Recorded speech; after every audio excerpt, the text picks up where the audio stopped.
Olukiiko olubadde lukubirizibwa ssentebe w'eggombolola y'Ekitanda Joseph Kamuli lwayitiddwa bukubirire okulaba buti ekyalo lwa Malenge mu ggombolola y'Ekitanda mu disitulikiti y'e Bukomansimbi gye kisobola okutereezebwamu okumalawo okugugulana mu batuuze. Abatuuze bano beekubira enduulu eri abakulembeze baabwe olwa bannansi ba Rwanda be bagamba embeera zaabwe n'enneeyisa tebisaana mu bantu.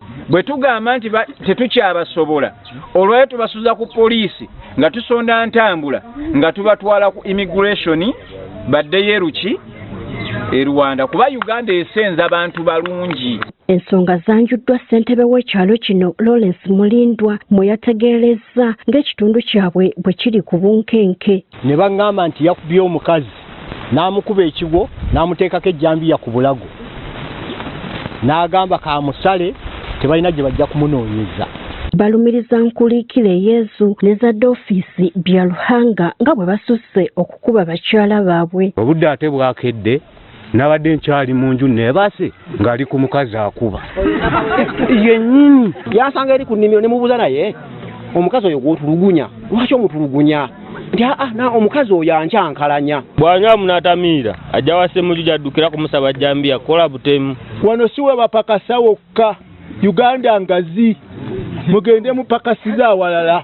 Nti luno si lwe lukiiko olusoose okutuuzibwa ku nneeyisa y'abantu bano nga nabwe kityo basaanye bagobwe ku kitundu kyabwe. Mu kwewozaako Byaruhanga zadde ofiisi yasambaza ebyogerwa naddala eby'okukuba mukyala we. Nange nimugamba emmere ya ssaawa 8 sinja njijja sinja kujijja twala emmereyo oba oyagala ogijje oba oyagala kugisuula ogisuule. Omukazi n'anyiiga n'agenda. Mukyala we Gloria Natukunda bw'abuuziddwa ku nsonga eno tayogedde kyakukubwa ekyewunyisizza ab'akakiiko gy'abadde addukiranga buli kaseera. Ntu baba bajaawo mpulira ngu bayomba nga nkubye ne mbagamba sankubye nze ensonga yange yinnyine mu mutwe ne bagaana okubikiriza ne mbagamba sankubye ne mbivaako ne ngenda ewaka tewali kirala. N'omulala Nkuliikire Yezu naye awakanyiza ebimwogerwako wabula ye mukyala we ategeezezza nga bwe batera okufuna obutakkaanya naye nga buva ku byanfuna.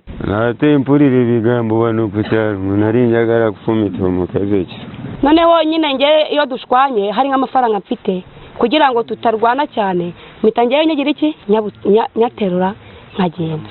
Oluvannyuma lw'okuwulira enjuyi zonna akakiiko kasazeewo okukuba akalulu ku bantu bano okugobwa ku kyalo oba okusigala ku bantu abasoba mu 9 ababadde mu lukiiko 29 bokka be bakiwagidde. Mbadde nsaba ensonga eno tugiyimirize ku lw'okwagala kw'abantu abasinga obungi. Gye biggweredde ng'abatuuze bano bakkiriziddwa okusigala wabula ssentebe w'ekyalo ne yeewuunya abantu bulijjo abaddukira ewuwe nga baagala babaviire ate okwekyusa.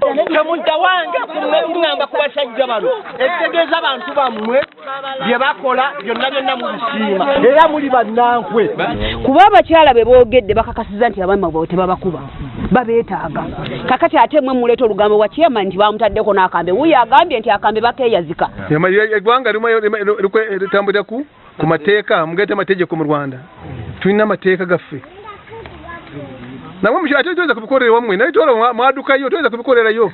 Olukiiko lwabuse ng'Abanyarwanda bano bategeezezza nga bwe bagenda okukyusa mu nneeyisa yaabwe. Gertrude Mutyaba, Agafeeyo ku Spark TV.